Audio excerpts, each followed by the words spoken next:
If there's one thing I truly love, it's dark, brooding, and mysterious horror stories that manage to grip us. They're captivating, and what's more creepy than the stories of the undead? Vampires. As an incredibly pale and ginger Scotsman, I feel a sort of kindred relationship with vampires, with their aversion to sunlight and staying up till silly hours at night. And yet, there's one area I've not quite explored in that avenue.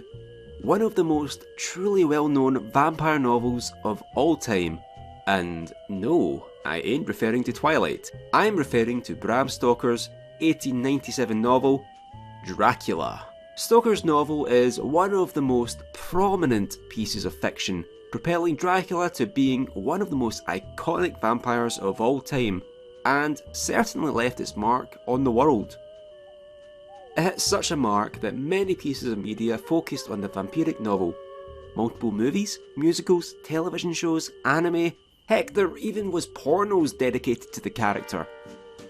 The popularity soared so high that Index Plus, Canal Plus Multimedia, and France Telecom Multimedia envisioned a game based on Stoker's novel. A direct sequel set after the events of the novel itself, released in 1999. Dracula Resurrection. When I went to check the reviews for the Steam version, I saw some mixed responses indicating that this version was nowhere near the best standard for the game, and I was better to pay the £6 for the trilogy through GOG. So, stuck between spending the 60p for free inferior games or £6 for the better standard of the games, I made a decision. I bought both.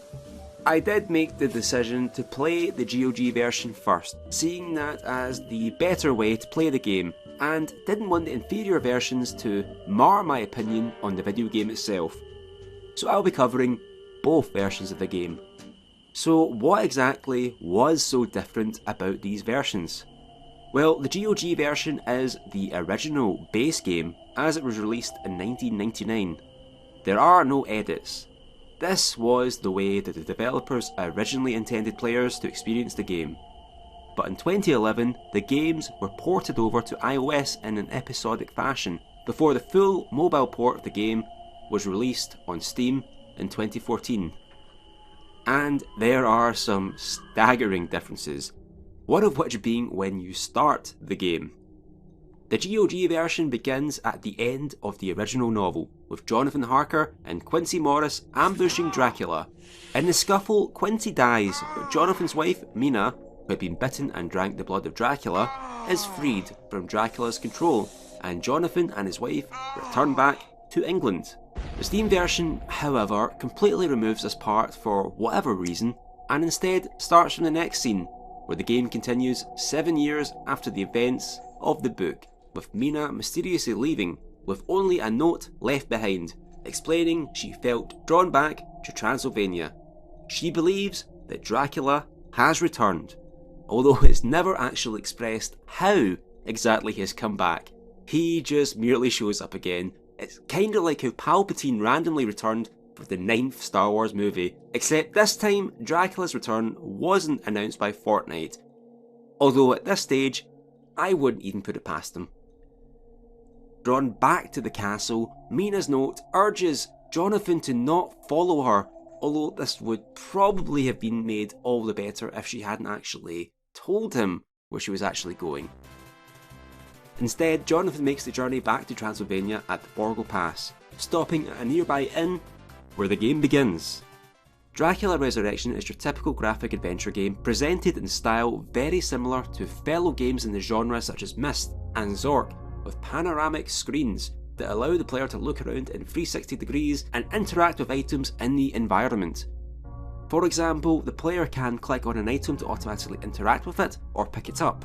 Alternatively, some hotspots require Jonathan to equip an item before selecting it so that he can use the item to progress.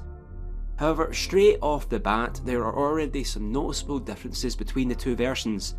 In the GOG version, I didn't have any issues, the game felt fluid. However, the Steam version was a different story. Instead of the fluid pointing and clicking feeling of the original version, The Steam version felt heavier and clunkier, with the player instead having to drag at the screen to look around. It wasn't pleasant to play. Aside from this, the movement in the game is also slightly different. For the GOG version, most movement is simply clicking and immediately teleporting to the next screen. At times, there are some cutscenes that depict Jonathan moving, although they did certainly become excessive to the point I had to skip them. There's just so many times that I can be bothered watching the same cutscene of Jonathan walking up and down stairs.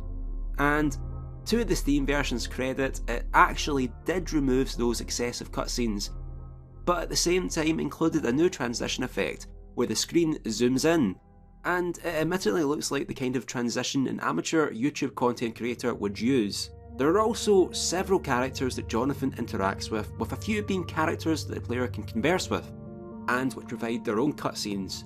And these character models actually look pretty good to me considering the game came out in 1999. Although they do have this weird habit of showing different angles as the characters talk. That is, until the player actually starts talking to them. Until then, they remain frozen in a pretty eerie and disturbing looking way, waiting until the player selects one of the icons on the screen to start a topic. There isn't actually much of that in this game, however, with there only being 3 characters that Jonathan can speak to like this. Not all characters are friendly, with there also being dark forces afoot to hinder Jonathan on his quest to rescue his wife. Dracula's minions lurk around the lands with fiendish plans in store for Jonathan. And by fiendish plans, I mean they mildly stand in his way so he can't get past. Devious. Despite literally going up against the evil spawn of undead masses, Jonathan's life is never actually at risk at any time gameplay wise, and the player will never experience a death. Walking into the death trap of Dracula's castle is a lot more like a stay at a very strange B&B that you leave 3 stars to be polite. And despite the lack of danger, Jonathan certainly finds it reasonable enough to casually roam around, murdering the people who get in his way, to the point where you might be questioning, who is the real monster here? To which I'll say, it's Dracula, you daft bastards. Keep up. As Jonathan whacks Dracula's minions, it actually gets to the point that the innkeeper fears for her life from the third minion and locks the inn door. And I definitely have to say, while there is no real danger to the player, it still scared me when I turned and saw this guy out here looking for me. I have never been more scared by a static image before. Now, remember that I said that. The path to Dracula's castle is normally the bridge, but it collapses as he tries to cross, blocking his way. Which also brings us to another thing the Steam version has that can be considered clunkier. After the cutscene where Jonathan tries to cross, the player gets a dialogue box indicating they can't cross. These don't appear in the original release, but it should be obvious that you can't cross. But sometimes these boxes don't even make sense. In this scenario, Jonathan merely states, it's stuck. What exactly is stuck, Jonathan, apart from yourself on this side? There exists other means of sneaking into the castle thanks to the help of a trusty ring Jonathan finds hidden in the graveyard. And again, by hidden I mean buried under a massive glowing aura with ghosts going, ooh. The dragon ring is pretty prominent throughout the game, and serves as the solution to a few puzzles that the player will need to solve. The ring helps Jonathan avoid the third minion, and he goes underground where he stumbles upon a minecart which takes him through what appears to be a Dark Souls portal to a boss, but it just happens to be the opening to what is probably one of the wackiest roller coasters to have existed in the 20th century, alongside some very era appropriate music. I must insist to viewers, I have not edited this, and this is what the music sounds like.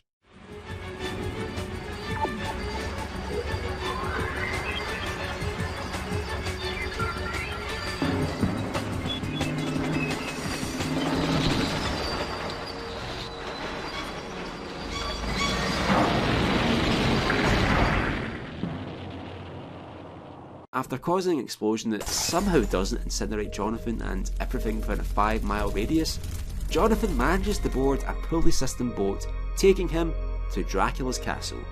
But oh no!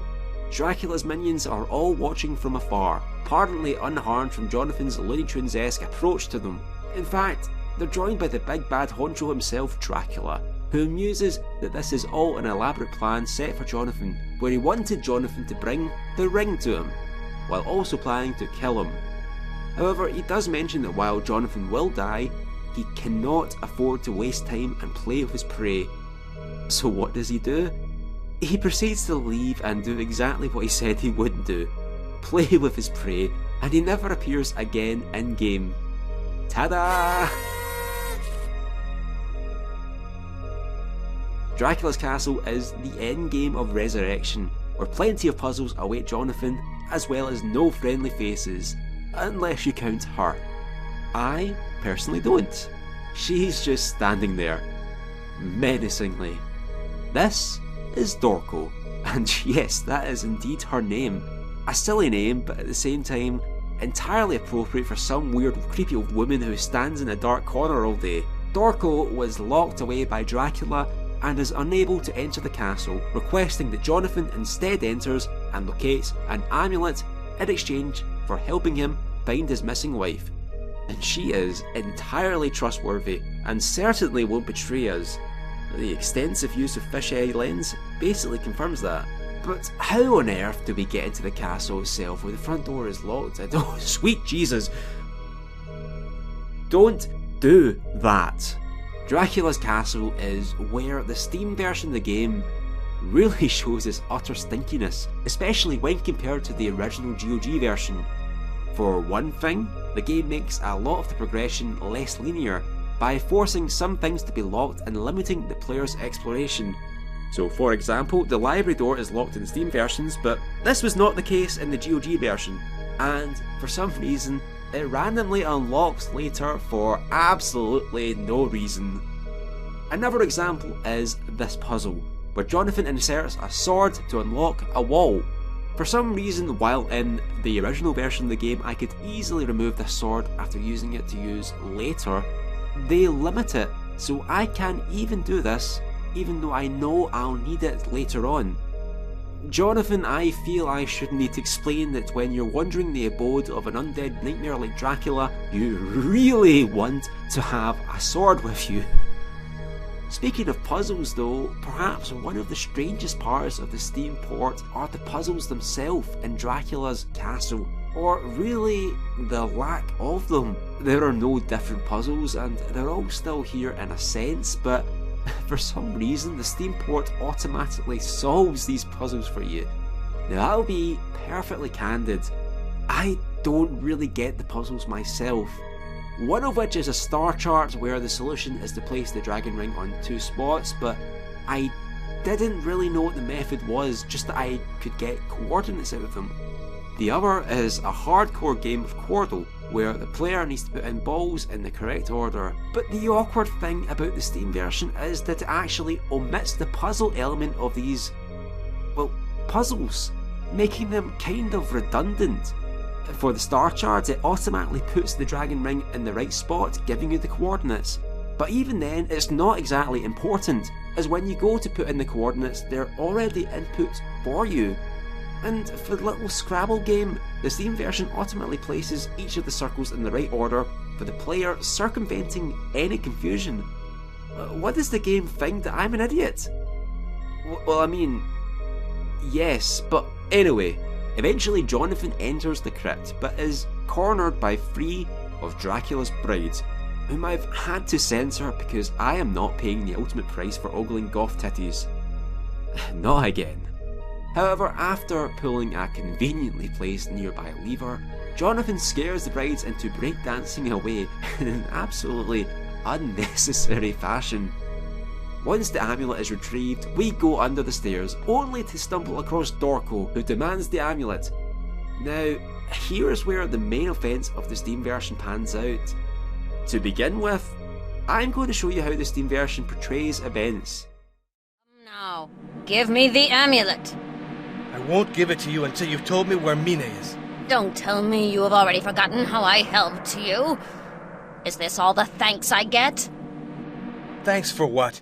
Up to now, all I've done is risk my life to recover this amulet that you seem to want so much. Right now, I'm the one who's giving the orders. Tell me, where is Mina? I have one last bargain to make with you. After that, you will never hear from Dorko again. Give me the amulet and I will show you your wife. You can trust me. I am a woman of my word.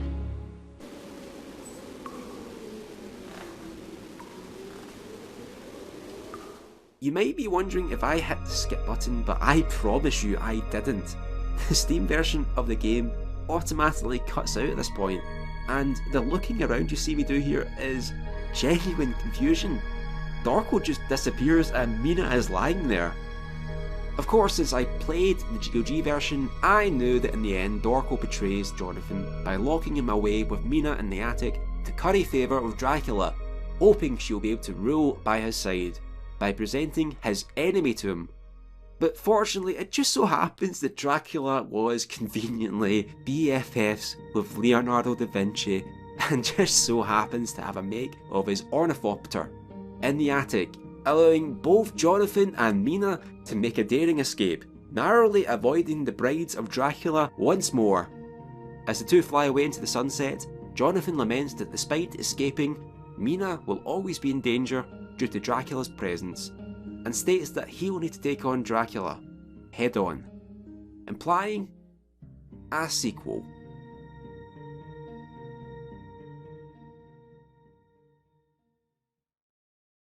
Want to make sure you don't miss out on the video for the sequel Dracula 2, The Last Sanctuary? Then make sure you don't forget to subscribe to Noir Reservoir and click that little bell down there to be kept up to date on all future Noir Reservoir videos. And if you want to help support this channel, please consider liking the video and sharing it with any point and click aficionados you think will appreciate it. And finally, why not consider following my Twitter for all the dank memes? I'm sure you won't regret it.